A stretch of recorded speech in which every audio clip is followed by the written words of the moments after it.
YouTube के माध्यम से अपने सबके सुना दिया थिएटर डॉली सिंह ऑफिशियल और आसवास पुलिस आवासी की तरफ से बहुत प्यारा से प्यार भेटली सुंदर से लोग के बहुत खुशी हुई है अपने सब इतने प्यारा से बात रखने रही थी बने नहीं रही थी। कहाँ से गिर रही है कहाँ से गिर रही है। अच्छा आप मेरे सब को ताली बजा के कहाँ से गिर रही है मच्छरदानी सुनती है। कहाँ से गिर रही है मच्छरदानी सुनती है। कहाँ गिर रही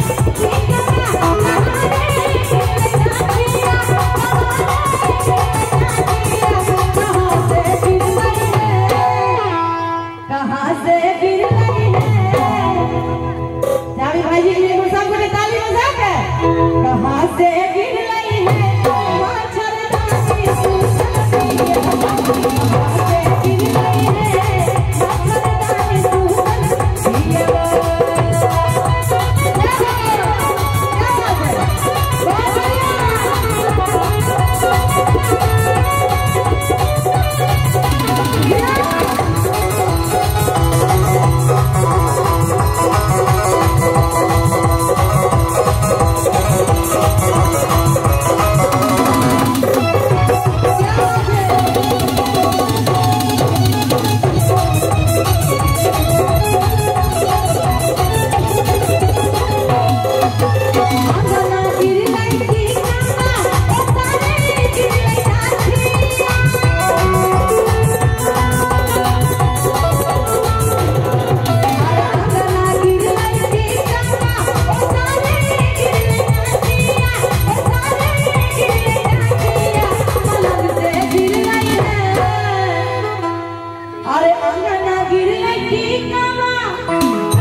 पलंग से गिर रही है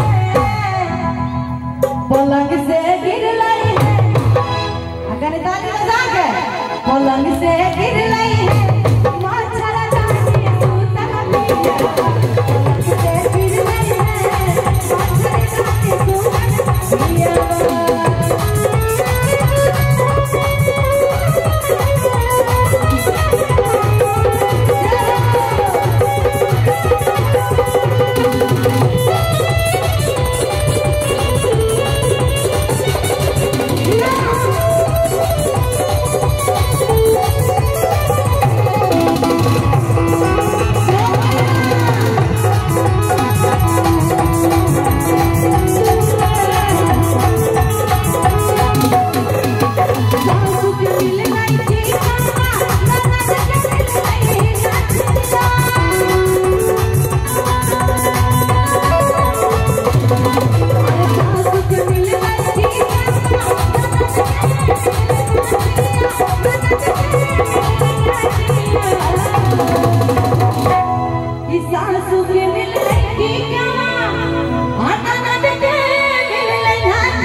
चाचा जी के देखिए करिए जोर से सो दिन के मिल रही है। ताली बजा के हम मच्छरदानी सुनती है।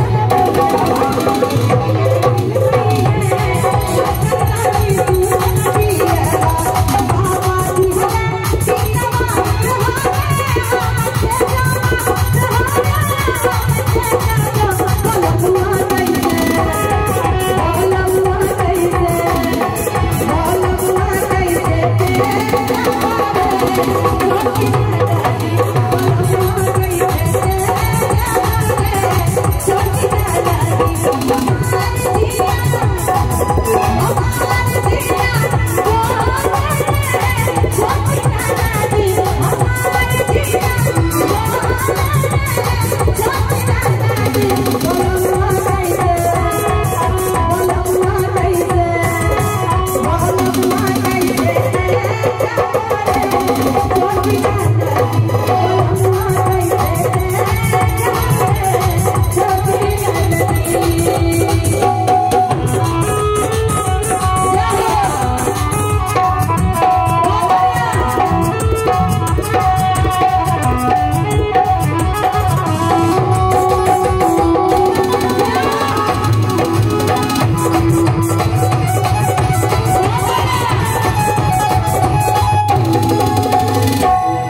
छोटी मेलोडी और